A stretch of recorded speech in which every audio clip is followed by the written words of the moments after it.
नमस्कार दोस्तों, स्वागत करते हैं आप सभी का बैंकिंग अपडेट में। आई होप कि आप सब लोग बहुत ही अच्छे होंगे।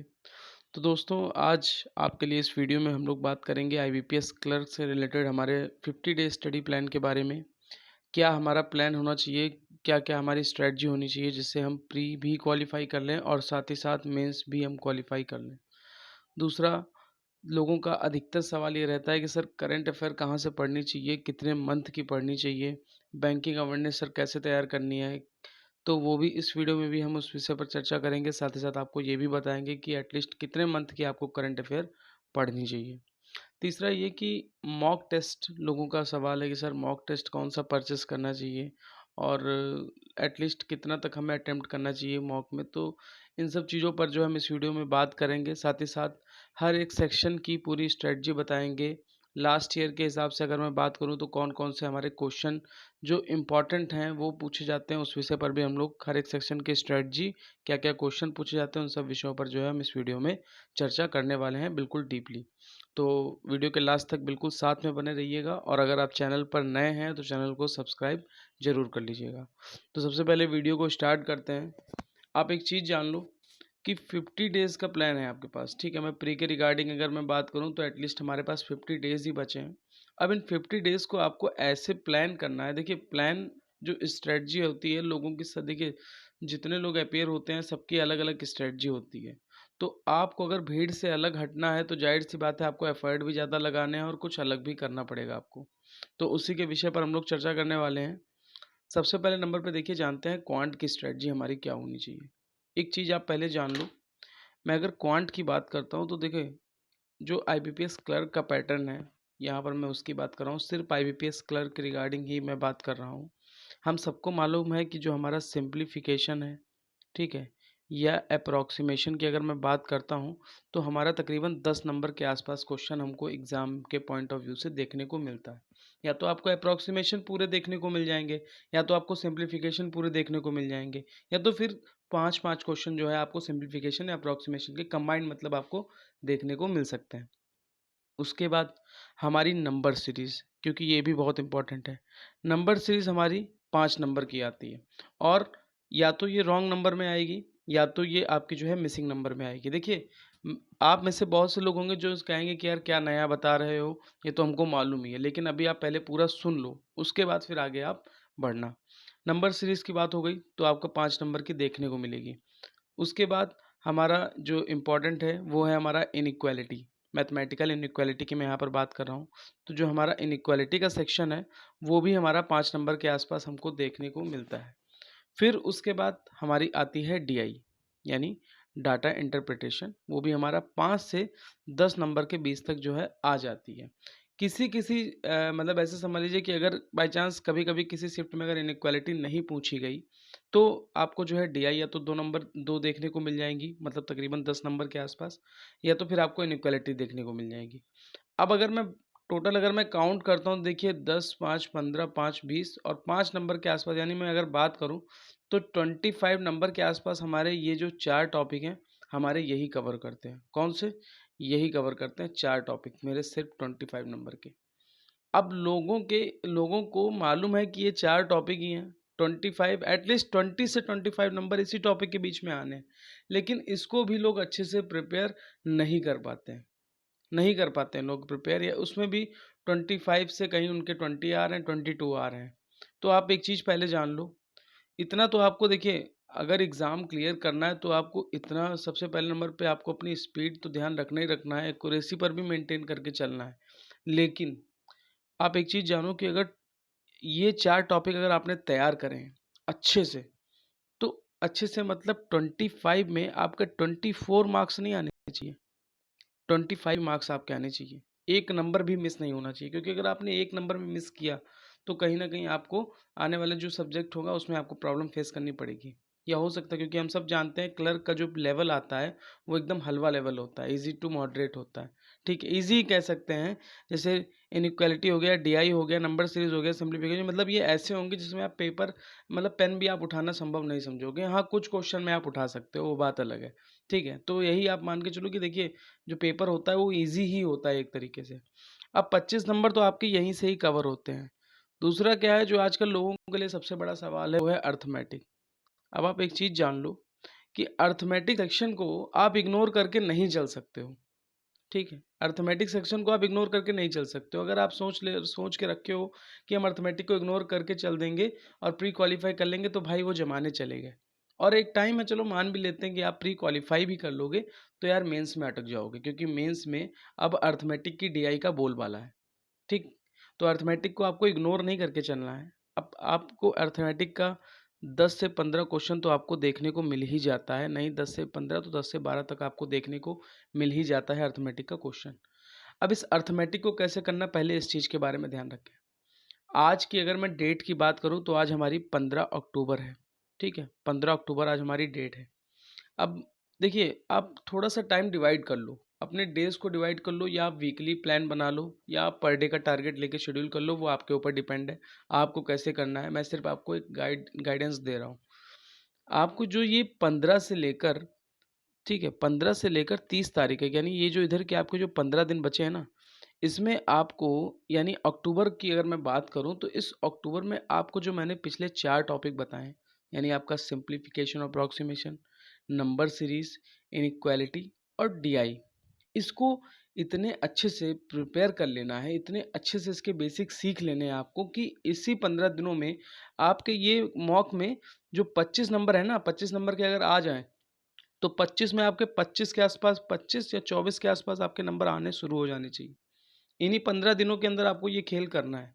कैसे करना है ये आपको करना है, कॉन्सेप्ट आप तैयार करिए। अब मैं आपको ये नहीं बताऊँगा कि आपको सिम्प्लीफिकेशन तैयार करने के लिए आप टेबल को रिवाइज़ करो, स्क्वायर को पढ़ो, क्यूब को पढ़ते रहो, ठीक है? मल्टीप्लिकेशन की ट्रिक को सीखो, उसको लगाओ, प्रैक्टिस करो, या नंबर सीरीज़ के क्वेश्चन आपको इतने सॉल्व करने हैं डेली। ये मैं नहीं आपको बताने वाला हूँ, ये आप मुझसे बेहतर जानते होगे। लेकिन ये आपको करना है, और इन्हीं 15 दिनों के अंदर आपको इतने अच्छे से प्रिपेयर करना है कि आपको मैथ सेक्शन में जो ये जो 4 देखिए, बिल्कुल आपको देखने को मिलेंगे सिंप्लीफिकेशन, ये सब बिल्कुल, तो आपके 20 से 25 नंबर ये बिल्कुल फ्री के हैं और कम टाइम में हैं। तो आपको ये करना ही करना है यार। आप 15 से 15 मिनट के अंदर भी, अगर आपका टारगेट एग्ज़ाम में यही होना चाहिए कि आपके 15 मिनट में 25 नंबर जो हैं आपको गेन करने हैं, क्योंकि 20 मिनट होते हैं सेक्शनल, सबको मालूम है। और पेपर का लेवल ईज़ी होता है तो थोड़ा-सा कैलकुलेटिव भी रहेगा, लेकिन क्वेश्चन बहुत आराम से लग जाएँगे, अगर आपकी प्रैक्टिस अच्छी है तो। तो 15 मिनट में आपका टारगेट यही होना चाहिए कि 15 मिनट में हमको जो पहले 4 चैप्टर के 25 क्वेश्चन हैं, इनको अच्छे से कर लेना है। बचे अब अर्थमेटिक की बात करते हैं। तो अर्थमेटिक का आपको मालूम है कि 10 से 15 क्वेश्चन हमारे आते हैं। अब अर्थमेटिक में क्या है, देखिए, मैं ये नहीं कह रहा हूँ कि अर्थमेटिक को पूरा इग्नोर करके चलो, लेकिन एटलीस्ट अर्थमेटिक में आप उतना कर लो कि आपके 5 से 6 चैप्टर तो आपके तैयार हो जाएँगे। अब आपके पास बचता कौन-सा मंथ है? नवंबर। अगर मैं बात करूँ तो नवंबर में आपको अर्थमेटिक को करना है। देखिए, आप नवंबर में भी, मैं आपको नवंबर के हिसाब से बता रहा हूँ, आप नवंबर में शिफ्ट कर सकते हो। अगर आप अभी से कर रहे हो, अगर आप अभी से ही अगर आप इस चैप्टर पे ध्यान दे सकते हो अर्थमेटिक के, तो आप अभी से कर सकते हो, वो आपके ऊपर डिपेंड है। हम सबको मालूम है, देखिए, परसेंटेज, प्रॉफिट एंड लॉस, ठीक है? Time and work, time and speed and distance, ऐसे कई सारे जो चैप्टर हैं अर्थमेटिक के, जो थोड़ा-सा लेवल इनका अच्छा है। और आपको ये भी मालूम होना चाहिए कि अर्थमेटिक में 10 में से 5 से 6 क्वेश्चन आपको देखने को मिलते हैं। जैसे एक आपका टाइम एंड वर्क का क्वेश्चन आता है, एक आपका टाइम, स्पीड एंड डिस्टेंस से होता है, आपका कभी-कभार बोट एंड स्ट्रीम या ट्रेन से भी पूछा जाता है एक क्वेश्चन, एजेस से आपका एक क्वेश्चन आ सकता है, आजकल प्रोबेबिलिटी से आपका क्वेश्चन आ रहे हैं, मेंसुरेशन से आपको क्वेश्चन देखने को मिल सकता है। तो हम ये मान के चलें कि हाँ, आपके अर्थमेटिक में अगर 10 नंबर के, अगर आपके 10 नंबर के जो है अर्थमेटिक में अगर है, 10 नंबर की या 15 नंबर भी अगर आपकी आती है अर्थमेटिक, तो आप आराम से उसमें 5 से 6 क्वेश्चन आप कर सकते हो। अगर आप चाहो तो 5 से 6 क्वेश्चन आप आराम से अटेम्प्ट कर पाओगे, वो भी लास्ट के 5 मिनट में, जो एक सफिशिएंट टाइम है एक तरीके से, अगर मैं बात करूँ, क्योंकि अर्थमेटिक भी उतना हाई लेवल नहीं आता है, ठीक है? तो एटलीस्ट आपको टारगेट ये बना के चलना है क्वांट में कि आपको 30 प्लस या 30 के आसपास नियर अराउंड जो है आपको अटेम्प्ट करना ही करना है। क्वांट में मैं ये आपको बता रहा हूँ, ओके? क्वांट में आपको 30 प्लस अटेम्प्ट करना है। अब आप सिंप्लीफिकेशन, नंबर सीरीज़ और डीआई, इन सब के लिए आप अपना डेली प्रैक्टिस करते रहो। पहले आप अच्छे से कॉन्सेप्ट तैयार कर लो, क्योंकि कॉन्सेप्ट बहुत मेन है। कॉन्सेप्ट के लिए कई सारे सोर्सेज़ हैं। आप वहाँ से तैयार कर लीजिए, चाहे आप यूट्यूब से कर लीजिए, चाहे आप जहाँ से आपको जो एजुकेटर अच्छा लगे आप वहाँ से कर सकते हैं। उसके बाद आप उनकी प्रैक्टिस करो, पीडीएफ से करो, आप गूगल पे डालो, और जब आपको कहीं से भी कुछ ना मिले तो आप हमारे टेलीग्राम चैनल पे आ जाना, बैंकिंग अपडेट वाईटी सर्च कर लेना। वहाँ पर आप जो बोलोगे वो आपको प्रोवाइड हो जाएगा। फाइल्स कई सारी पड़ी हैं, आपको आपको सारा मटेरियल वहाँ पर मिल जाएगा। टेलीग्राम पे आप आ जाना, नहीं अगर है तो आप हमको मैसेज कर दीजिएगा, वहाँ मैं आपको प्रोवाइड करा दूँगा।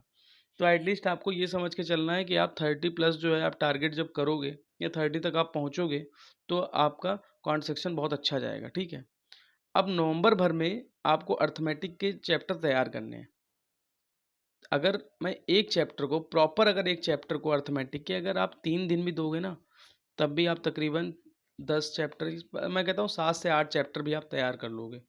फिर चाहे आप परसेंटेज से शुरुआत करो, चाहे आप टाइम एंड वर्क, जहाँ से भी आप सीख सकते हो वहाँ से सीखो। ओके, तो आप 5 से 6 तक आप तैयार कर लोगे, और जैसे ही आपका प्री एक्ट खत्म हो जाएगा, वैसे ही आगे आप इस चीज़ को अपना अच्छे से और बेहतर करोगे। क्योंकि भाई मेंस मेंस है, रिजल्ट का वेट हमको नहीं करना है, मेंस तक पहुंचना है, तो मेंस के लिए आपको और आगे बढ़ते रहना है। ओके, अब बात करते हैं रीजनिंग के सेक्शन की। देखिए रीजनिंग के सेक्शन की अगर मैं बात करता हूँ, देखिए रीजनिंग का सेक्शन क्या है, ये एक ऐसा सेक्शन है जिसमें लोग 20 मिनट्स में, ठीक है, 35 अटेम्प्ट करके आते हैं, वो भी विद एक्यूरेसी। वो डिपेंड होता है लोगों के ऊपर, बहुत से लोगों की रीजनिंग अच्छी होती है, बहुत से लोगों की क्वांट अच्छी होती है। तो लोग क्वांट में भी फुल आउट ऑफ मतलब 35 आउट ऑफ 30 लेके 35 लेके आते हैं, रीजनिंग में भी लोग 35 आउट ऑफ 35 लेके आते हैं। तो आप भी कर सकते हो, आप भी उनमें से एक ही हो। अब रीजनिंग का अगर मैं बात करूँ तो देखिए रीजनिंग में सबसे पहले क्या है कि आपको जो मिसलिनियस टॉपिक है, क्योंकि क्लर्क में मैंने फिर बोला आईबीपीएस क्लर्क का जो एग्ज़ाम है प्री का, वो एक इजी टू मॉडरेट ही होता है, इजी ही आते हैं, क्वेश्चन बहुत आराम से लगते हैं। अब इसमें जो मिसलेनियस टॉपिक हैं उनकी कमांड आपको बहुत अच्छी होनी चाहिए। देखिए पीओ में क्या है, पीओ में लोग सोचते हैं हम पजल से काम चला लेंगे, कुछ थोड़े बहुत जो टॉपिक अदर आ गए उससे भी काम चला लेंगे, लेकिन आप इसमें मिसलेनियस के टॉपिक को इग्नोर करके नहीं चलते हो, नहीं चल सकते हो। अब मिसलेनियस टॉपिक की अगर मैं बात करूँ तो इसमें कौन कौन से हैं, तो सबसे पहले नंबर पर देखिए जो आपके मेन मेन टॉपिक है, जैसे Chinese coding decoding. Chinese coding decoding की अगर मैं बात करूँ तो ये आपका 5 नंबर का पूछा जाता है। 5 नंबर आपके सूखे-सूखे हैं, और 2 मिनट में 2 मिनट में अगर आपकी स्पीड अच्छी है तो आप आराम से इसको पा सकते हो। तो 5 नंबर आपके कोडिंग डिकोडिंग के, Chinese coding decoding. Alpha numeric series के क्वेश्चन आपको देखने को मिलते हैं। वो भी आपके तकरीबन 5 को नंबर के आसपास क्वेश्चन आपको देखने को मिलते हैं, और अगर आपकी प्रैक्टिस अच्छी है तो आप 2 मिनट के आसपास जो है इसको भी, और 2 मिनट के आसपास जो है आप इस क्वेश्चन को भी कर सकते हो 2 ढाई मिनट के अंदर। ओके, मैं 10 मिनट के अंदर मान सकता हूँ 10 क्वेश्चन आपके जो है आप 3 से 4 मिनट के अंदर गेन कर सकते हो।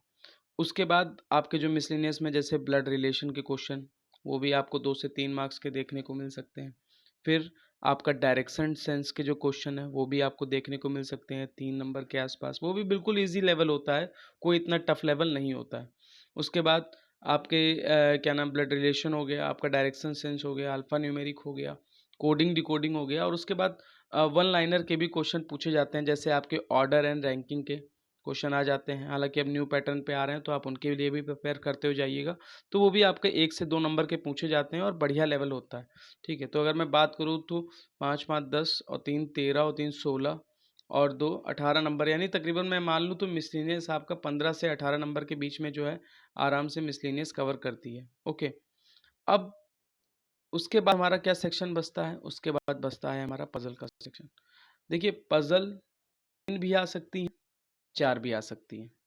ठीक है, आप उसके उम्मीदें, लोग अधिकतर 3 से 4 सेट जो हैं आपको पज़ल के दिखते हैं।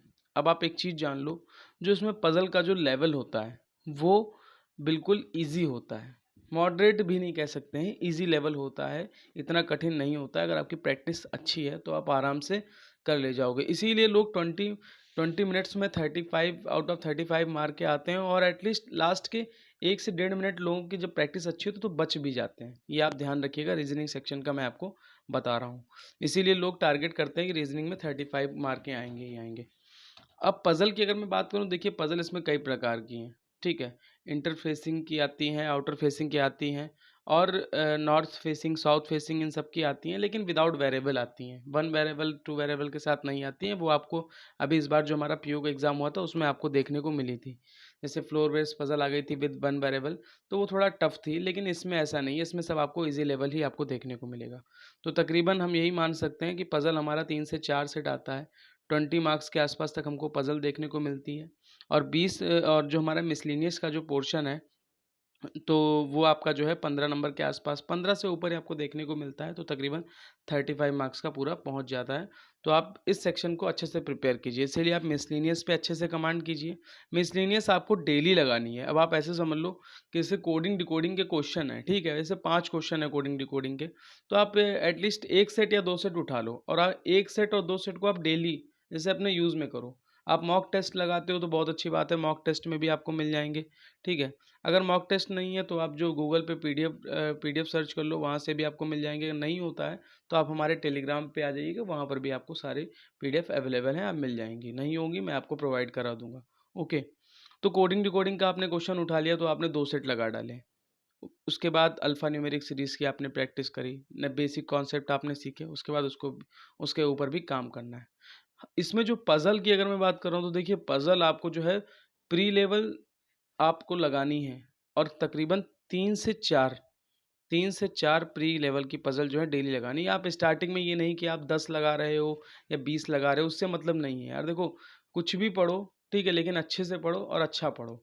3 से 4 लेवल की जो आप पज़ल लगाओगे तो लेवल आपका आईबीपीएस क्लर्क का चाहे प्रीवियस ईयर का उठा लो, जो भी उठाना हो, ठीक है, आप वहाँ से भी कर सकते हो। लेकिन एटलीस्ट ऐसा ही लगाना जो क्लर्क के लेवल का हो। ऐसा ना हो कि आप एसबीआई पीओ के लेवल की पज़ल उठा लो, फिर बैठे रहो कि यार ये तो सॉल्व ही नहीं हो रही है।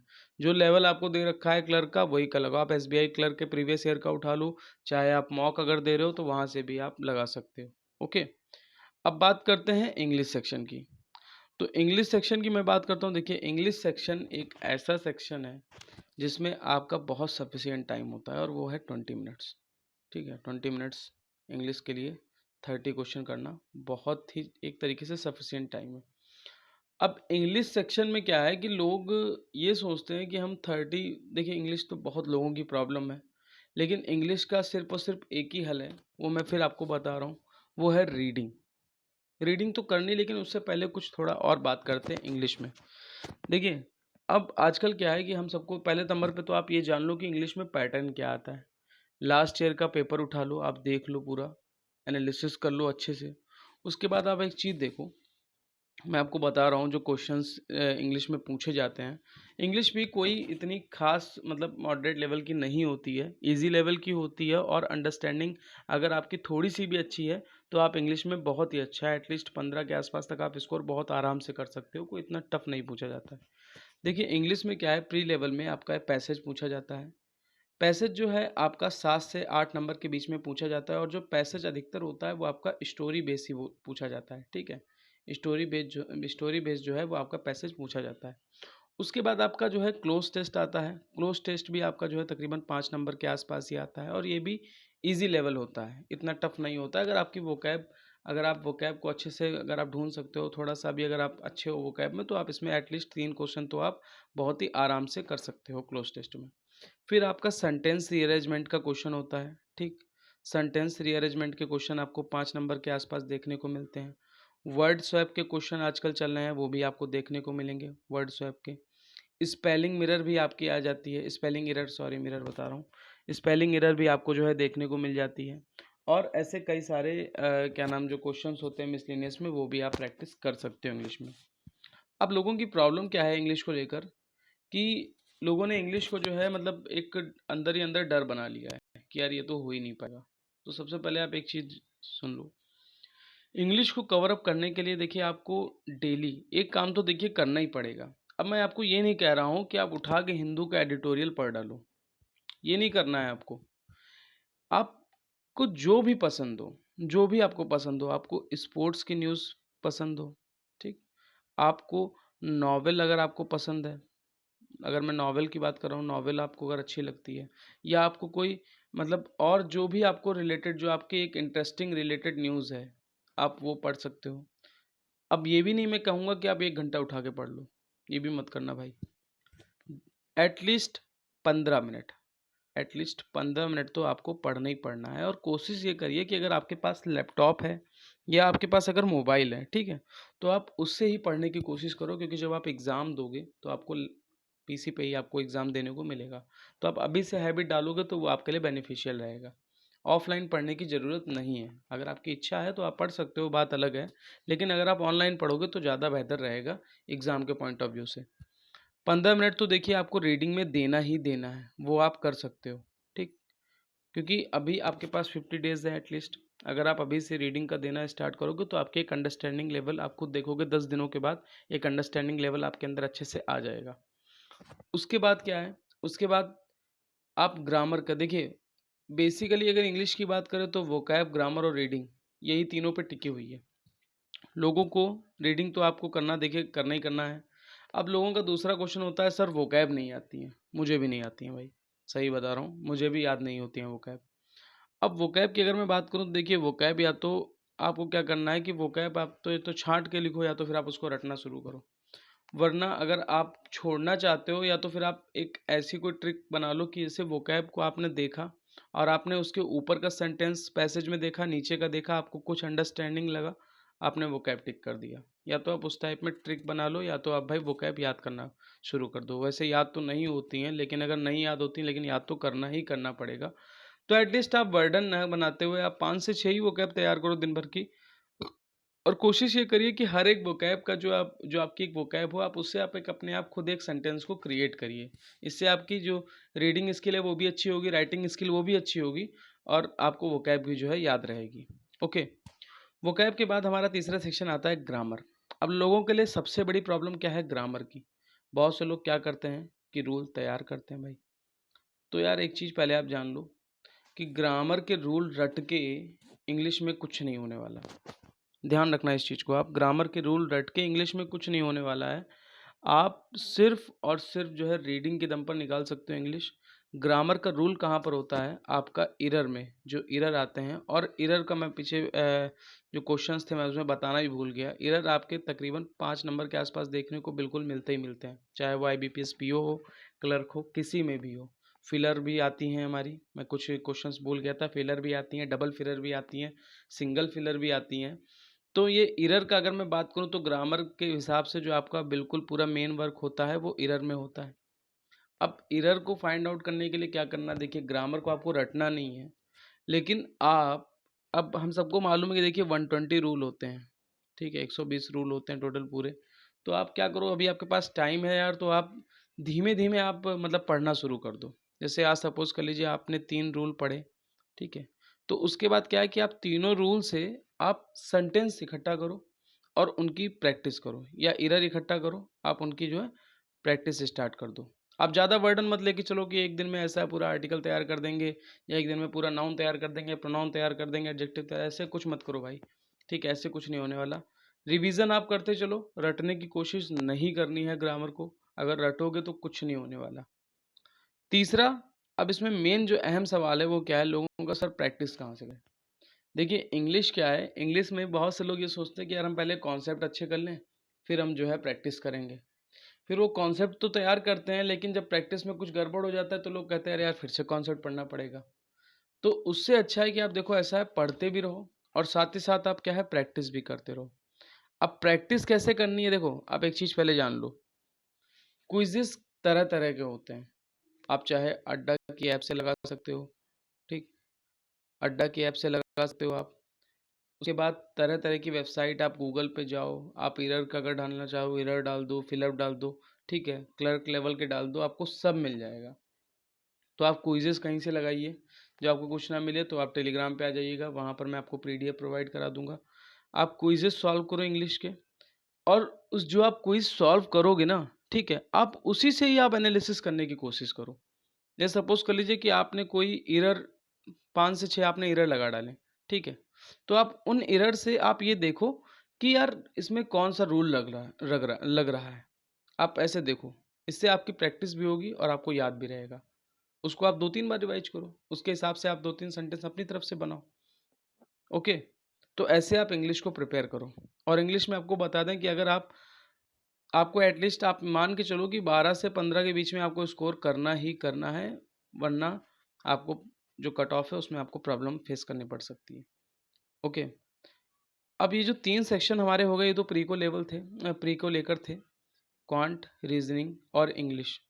एक चीज़ आप पहले जान लो, क्वांट और रीज़निंग को मिलाकर अगर जो आपको स्कोर करना है ना, आप अगर मॉक भी लगा रहे हो तो उसमें भी आपको इस टाइम पे तकरीबन 60 प्लस के आसपास या 60 तक तो आपको स्कोर पहुंचाना ही पहुंचाना है, क्वांट और रीजनिंग को मिलाकर, क्योंकि लोग कर रहे हैं और करते भी हैं। ठीक है। उसके बाद फिर हमारा आता है इंग्लिश का। इंग्लिश जो है हमारा, इंग्लिश में आपको मैंने बताया है 12 से 15 के बीच में स्कोर करना ही करना है। जब आप इतना कर ले जाओगे ना, तो कोई भी आपको नहीं रोक सकता आईबीपीएस क्लर्क का प्री क्वालिफाई करने में। आप मेरी ये बात ध्यान से रखना। ओके। अब मेन आते हैं मेन मुद्दे पर, current affair and banking. Current affair के लिए देखिए, पहला तो सवाल ये होता है सर कि कहाँ से करनी चाहिए। देखिए सोर्सेस कई सारे हैं, तरह तरह के सोर्सेज है। जैसे मैं अगर बताना चाहूँ तो अड्डा हो गया, अफेयर्स क्लाउड हो गया, आईबीपीएस गाइड, मतलब कई सारे हैं। वैसे अगर मैं बेस्ट अगर बात करता हूँ तो आपका करंट अफेयर के लिए अफेयर्स क्लाउड बहुत बढ़िया है। आप अफेयर्स क्लाउड को परचेस कर सकते हैं। ठीक है, थोड़ा सा पैसा खर्च कीजिए, अफेयर्स क्लाउड ले लीजिए, बेस्ट है करंट अफेयर्स के लिए। और अगर नहीं आपको विश्वास होता है तो जिन्होंने अपने मेंस दिए हैं आप उनसे रिकमेंडेड करके आप पूछ सकते हैं।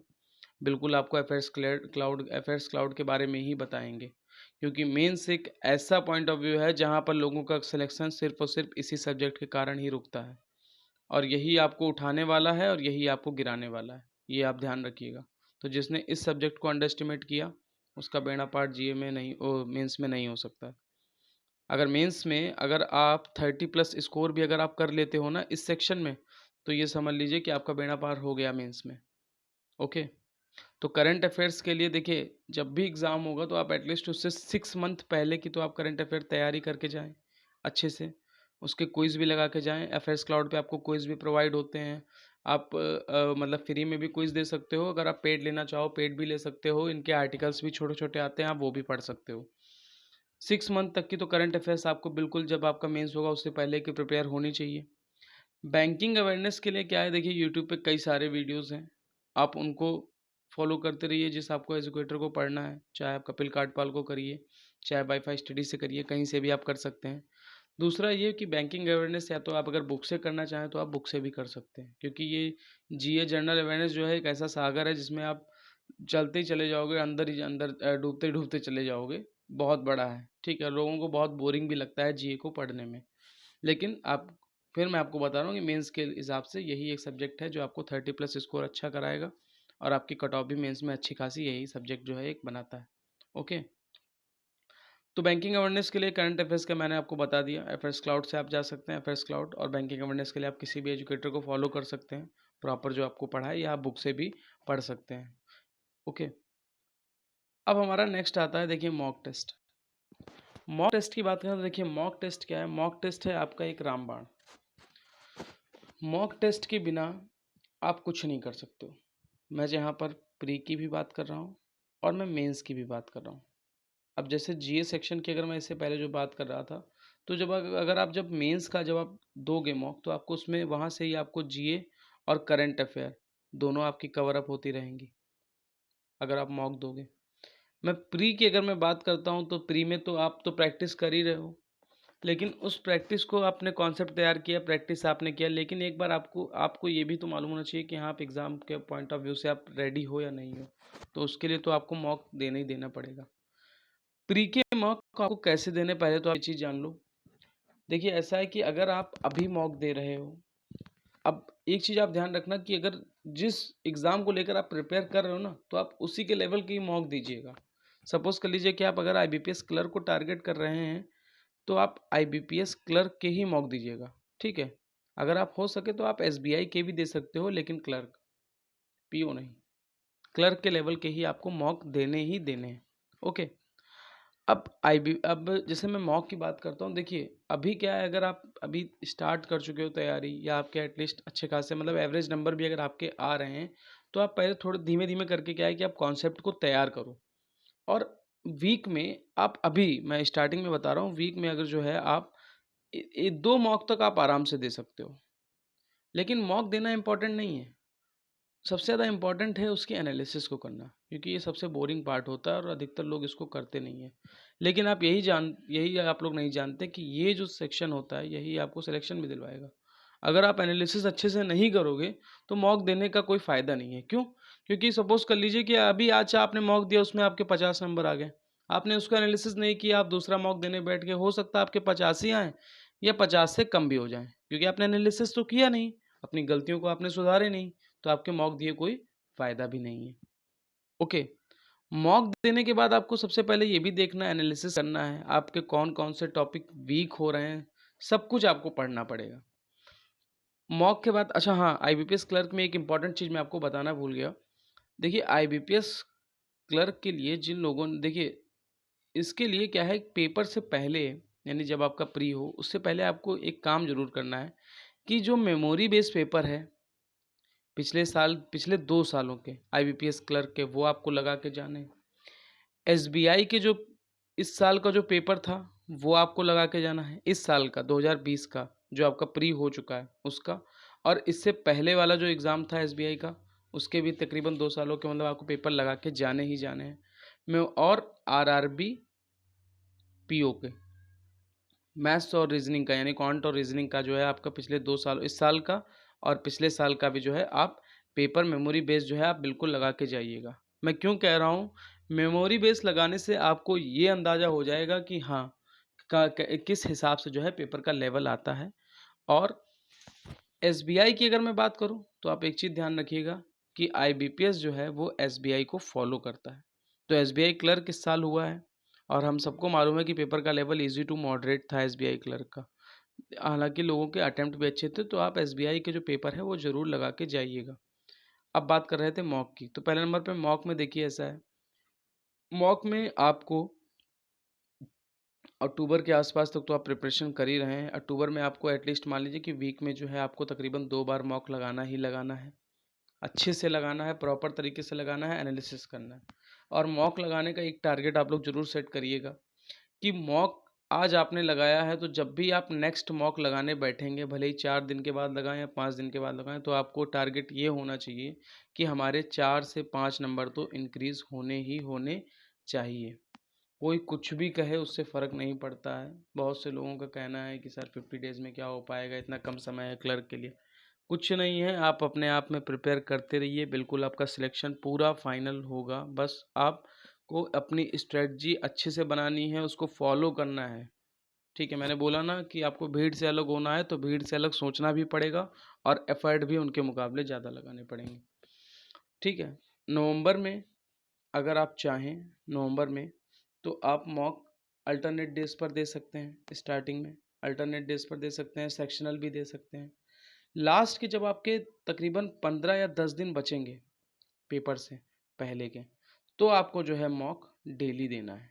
और तब आप एक चीज़ ज़रूर ध्यान रखिएगा, जब ये मॉक आप डेली देंगे तो आप उसी टाइम पे दीजिएगा जिस टाइम पे आपका एडमिट कार्ड पे रिपोर्टिंग टाइम है, क्योंकि तब तक एडमिट कार्ड आ भी जाते हैं। और आप सपोज़ कर लीजिए कि जैसे मेरी शिफ्ट जो है 2 से 3 बजे के बीच में मेरा एग्ज़ाम होने वाला है दोपहर के, या सुबह के 8 से 9 के बीच में होने वाला है, तो आप मॉक खोल के बैठ जाओ और आप यही सोचो कि मेरा जो है एग्ज़ाम होने वाला है। बस आप ये सोच के चलो, तो आपको उस हिसाब से जो है मॉक को देना है। ओके फ्रेंड्स, तो उम्मीद करते हैं कि आपको ये स्ट्रेटजी अच्छी लगी होगी। आपको एक चीज़ मैं लास्ट आपसे कहना चाहता हूँ कि देखिए आईबीपीएस क्लर्क है ये, पीओ नहीं है। और इसमें अगर आपको आईबीपीएस क्लर्क क्वालिफाई होना है तो फिर मैं यहाँ पर क्वांट की भी बात करता हूँ, रीजनिंग की भी बात करता हूँ, इंग्लिश की भी बात करता हूँ। पढ़ना आपको सब कुछ है, पूरे के पूरे बेसिक आपको क्लियर करने होंगे। कितने दिन में करते हो, कैसे करते हो, ये आपके ऊपर डिपेंड है, लेकिन पढ़ना आपको सब सब कुछ है, छोड़ना कुछ नहीं है।